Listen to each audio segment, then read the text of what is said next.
In the Synoptic Gospel of Matthew, Mark, and Luke, Jesus never says he is God. This is a quotation from Bart Ehrman.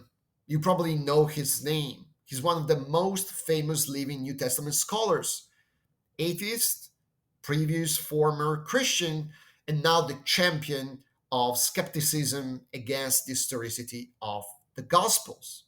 But is it true? Is it true that in Mark, Matthew, and Luke, Jesus never speaks about himself as God? That's what we're going to see today. And as a bonus, we're going to also stumble in a terrible mistake of one of the most famous and widespread American translation of the Bible, the NIV. So stay tuned. Let's start reading Mark 1:41. Kai splagnitzes ektenas tenchera autou hepsato, kai lege auto thelo katharisseti. Now, let's look at the grammatical structure of the sentence. So the subject is Jesus. Remember what happened in Mark 1:40. There was a leper. The leper came forward, kneeled down, and started worshiping Jesus. And he said to him, he asked him, if you are willing, you can make me clean. And so this is what Jesus responds. Okay. So the verb, you find it right here. This hepsato is the verb. All right. The subject is Jesus. Kai and hepsato. Ten hera autou. So this is the object, the direct object, and this autou is a genitive of him. So it's sort of his. We've seen it many times. We're gonna see it again in a little bit. And then you have these two verbs. So verb number one, which is actually a participle, number one, this splanknitzes, pretty hard to pronounce, and this other ektenas, this is another participle. So these are two verbs that add insights in the actions of Jesus. So principal verb, two participles, and a direct object. And then you have the second part of the sentence of the verb, of the verse, introduced by another kai, and this is the verb number two. Okay, this is the second action from Jesus. This is verb number one, hepsato, kai lege. Auto indicates to whom the action is directed. And then this comma introduces, which of course was not in the Greek text, it was added later, is to introduce actually the direct speech of Jesus. This is the response from Jesus. And Jesus says, thelo, all right, katharisteti. So two verbs, okay, in the direct speech, verb number one, verb number two. So a very brief, simple response from Jesus in two simple verbs. All right, we're ready to start translating. All right, let's start with the participles. Now, the first participle is a participle in the aorist tense and in the passive form. All right, this splanknises. All right, where is it coming from? It's coming from the verb splankizomai. Okay, splankizomai. Now, splankizomai means to be moved. So in the passive form, to be moved, in the sense to be moved to mercy, to compassion. Okay, to be moved to compassion. So this simply means moved to compassion. So Jesus sees this leper coming to him in this probably, terrifying, with this terrifying aspect. Okay, with his skin completely destroyed by the leprosy. Okay, and he sees his faith. He throws himself on the floor and he's like, if you want, if that's your will, I know that you can make me clean. And immediately There's something moving inside Jesus. Okay, he's moved to compassion. Now, this verb is very interesting. This is the verb that is also used by Matthew many times and by Mark many times to describe the type of feeling, the type of compassion that Jesus feels when he sees all these masses following him because they're like sheep without a shepherd. This verb is very graphic because splankizomai comes from the term splanknon, okay? Splanknon. And the original base meaning of splankton means bowel, okay? So this gives the idea of your bowels, they are moving inside you. That's what happens when you're really moved inside.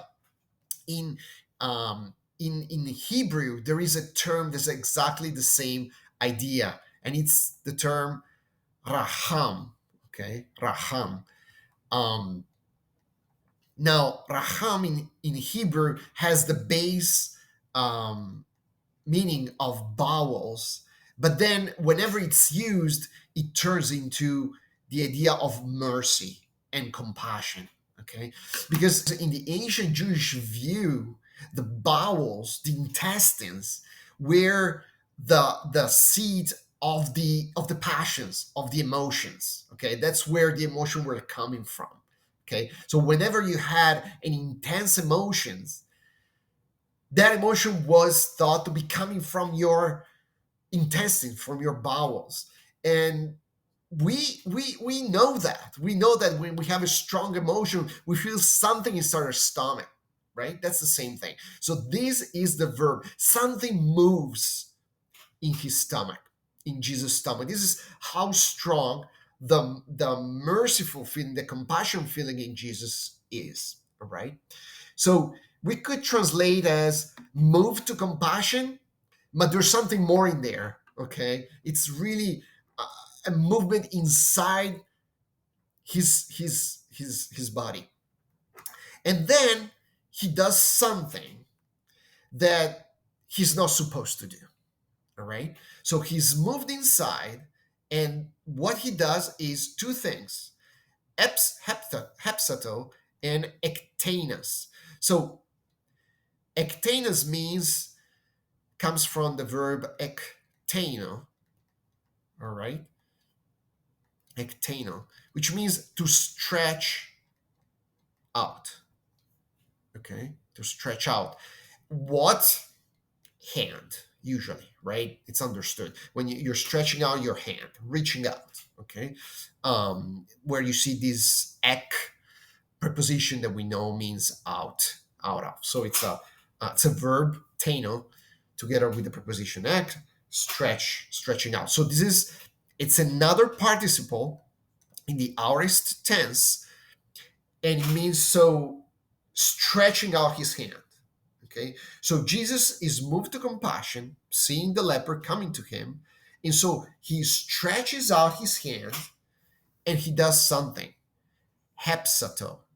Now, this is another aorist tense of the verb that means to touch. Okay, this is what Jesus is not supposed to do. In the Jewish community, you're not supposed to touch a leper. This is just common sense. It's not just common sense. It was prescribed by the law, by the Torah. Okay? We talked about it in the previous video. Lepers were supposed to live outside of the community. They were not supposed to engage with the community, and people needed to stay away from them. So the idea of touching a leper was not just against common sense, it was against the law.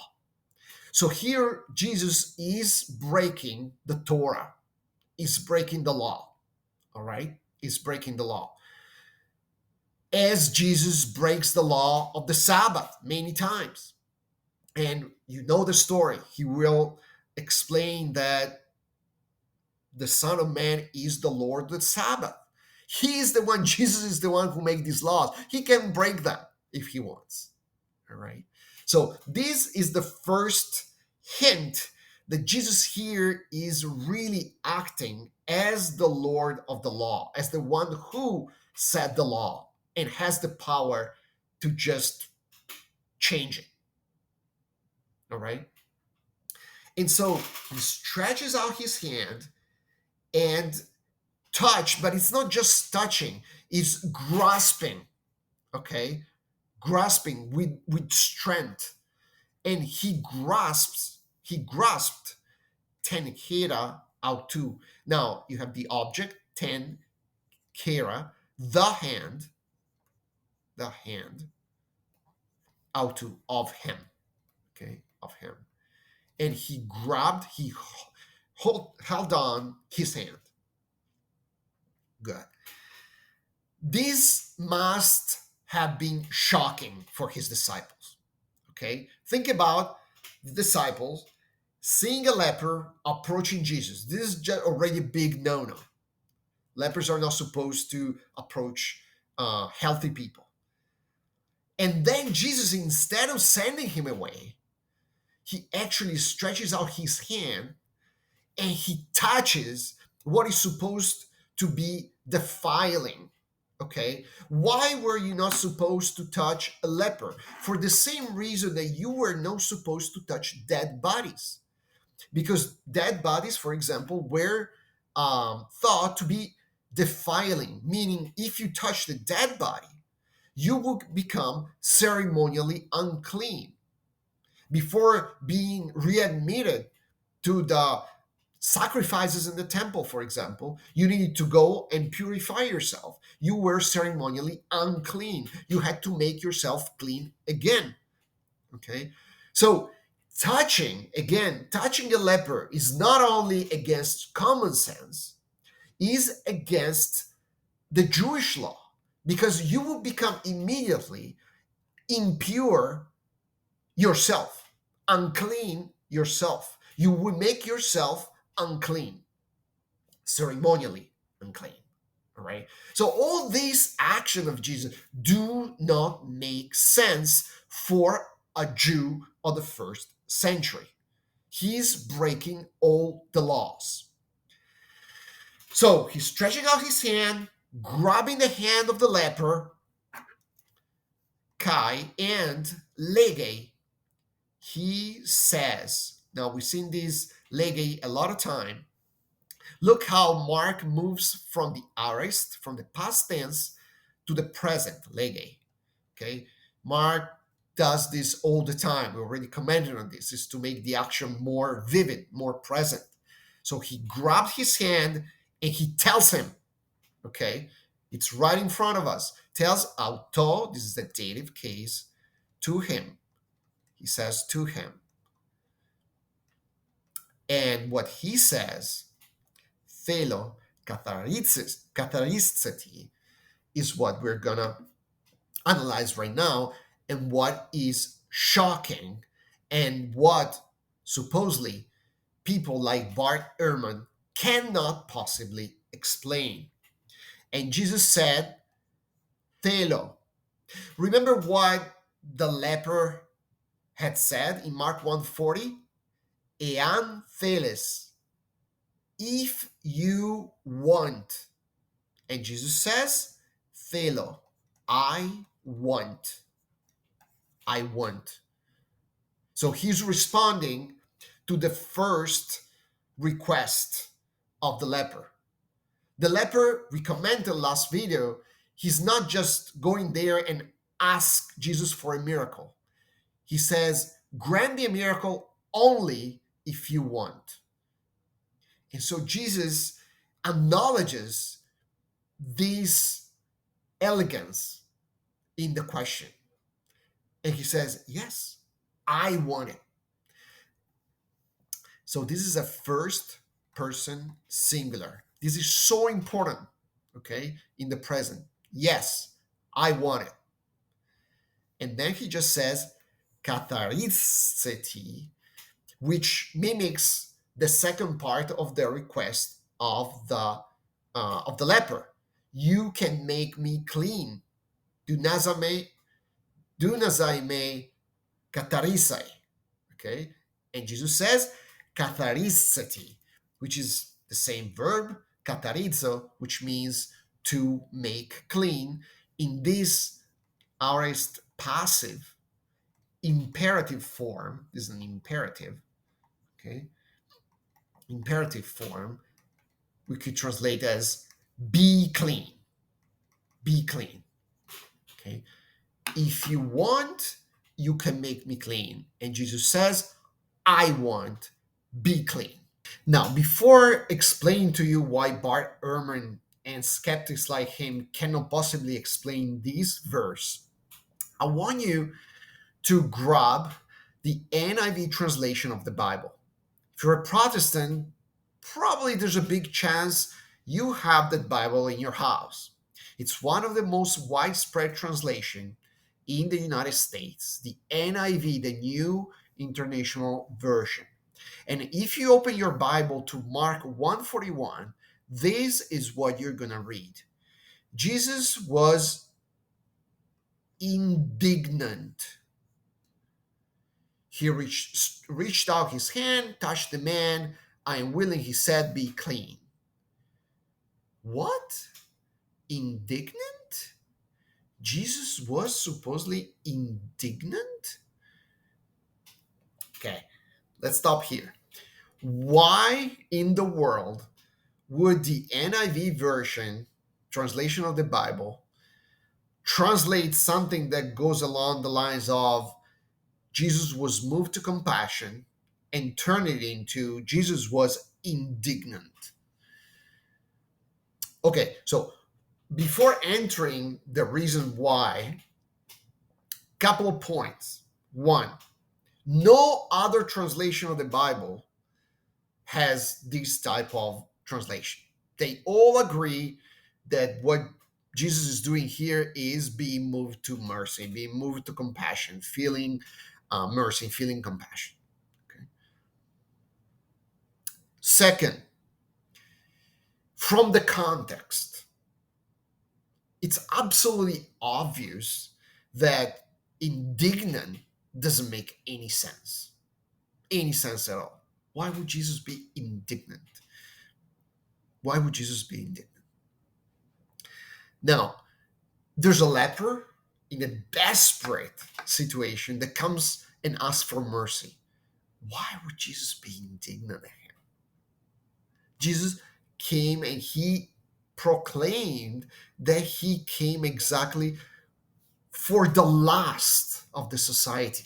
He came exactly for those people that were rejected by everybody else. Why would he be indignant? Makes no sense. Third thing, this reading is absolutely contradicted by the most important codices that we have of the New Testament. Okay, you probably know that there are very well preserved codices from the 4th century. Okay, 4th century. We're talking about 3 of them. Okay, the Codex Sinaiticus. Okay, it's one. Then you have the Codex Alexandrinus. Okay, and then you have the Codex Vaticanus. Okay, it's preserved at Vatican. These 3 are considered the most important because the oldest available full manuscript of the Bible in Greek. All of them agree that what Jesus did was being moved to compassion. None of them has any hint of the fact that Jesus was somehow indignant. All right.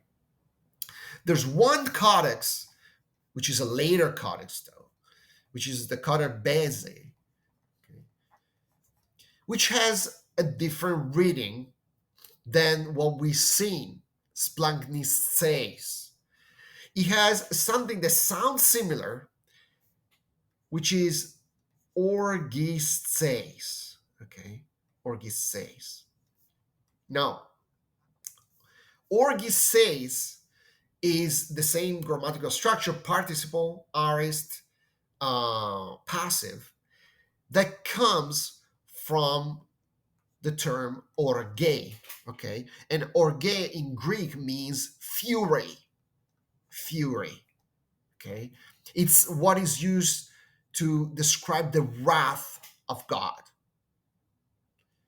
So orgisteis technically means furious, full of wrath. So the English translation of the NIV, which is based on this reading of the text, orgisteis instead of the other one that is found in all the other most important codices, is actually not indignant. It's much stronger than that. Is wrathful, furious. So, which makes it even more improbable.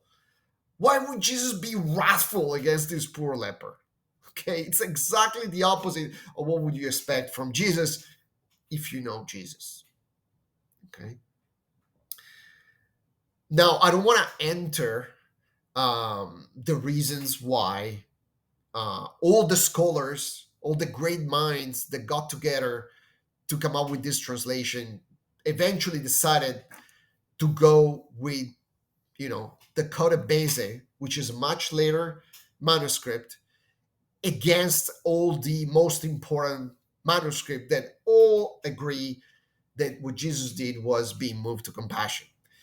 They may use some internal evidence, or there must be using some of those arguments that says, well, if a later manuscript introduced something that doesn't make sense, well, that must be the original one, because otherwise, why would somebody change something that makes sense into something that doesn't make any sense, right?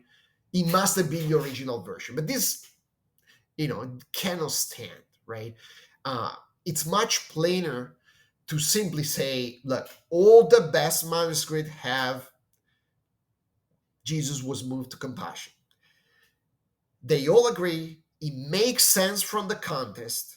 Then when you have a later manuscript that has a word that sounds more or less like that one, but doesn't fit the context, well, probably it's an error.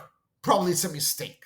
Okay. You don't have to start, this very convoluted argument that says, well, maybe it's because then you have to basically say that the Codex Sinaiticus, the Codex Vaticanus, the Codex Alexandrinus, all of them, the people that wrote those, read the original Orgis says, but they were kind of threw off and they changed it. It doesn't make any sense. Okay, so this is a major terrifying error from this new international version of the Bible translation.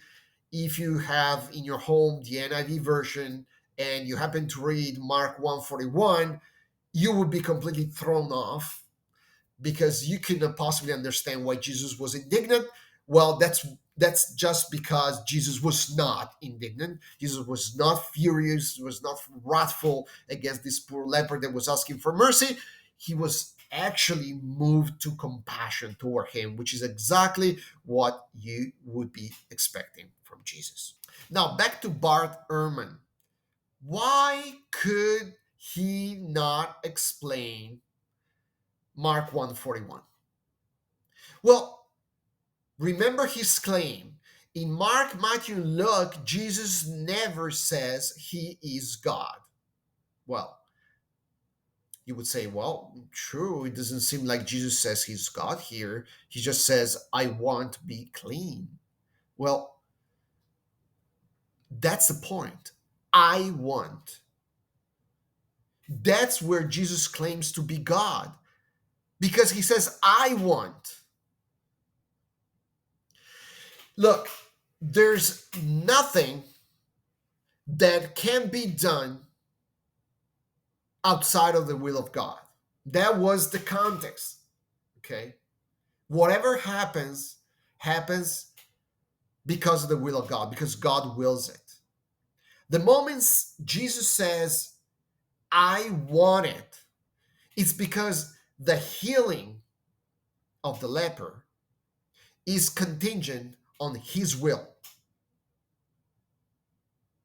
So either this claim is pure blasphemy, because Jesus is saying, not Jesus, not being God, says, since I want it, you are going to be cleaned. This is the first option. Or you need to admit that here Jesus is implicitly saying he is God. He's not saying, by the will of God, be clean. That's exactly what all the prophets or great healers in the Old Testament would do. Okay, when they would perform miracles, it's not about performing a miracle. This is not the point. This is very important. It's not because Jesus healed him that he's God. A lot of people in the Old Testament, like prophets, performed great miracles, but they were not God. They performed them because God gave them power to do that, but they didn't perform them because they were God. And in fact, if you go into the Old Testament and read all those miracles, whenever prophets make those miracles happen, they call upon the name of God. In the name of God, be clean. Okay, this is what you would expect Jesus to say. You would never expect a Jewish rabbi in the first century to say, yes, I want it, so be clean. That's blasphemy. That's absolute blasphemy. We've seen in Mark 140, in the video that we made about Mark 140, that in the first century Jewish community, the leprosy was considered a disease that was not curable. And only God could cure that disease. All right? So there's no way that somebody that, according to Bart Ehrman, was just a Jewish rabbi, that considered himself just a Jewish rabbi. Yes, sent from God, whatever you want, but a simple human being. There's no way that a Jewish rabbi would have ever said such a blasphemy. Since I want it, I'm going to clean you. I'm going to make you clean. I'm going to heal you. That's a blasphemy in first century Jewish tradition. This is a claim that Bart Ehrman cannot possibly explain. This is the first time in the Gospel of Mark, but we're going to see that there's going to be so many other occasions where Jesus claims to be God. This is the very first time. And this is a very important, because Bart Ehrman is one of those skeptics that consider Mark, the Gospel of Mark, to be the very first gospel ever written, before Matthew, before Luke, before John. And here we are at the very beginning of the very first gospel, according to Bart Ehrman. And we already found Jesus using a language that can only be explained if Jesus thought about himself as God.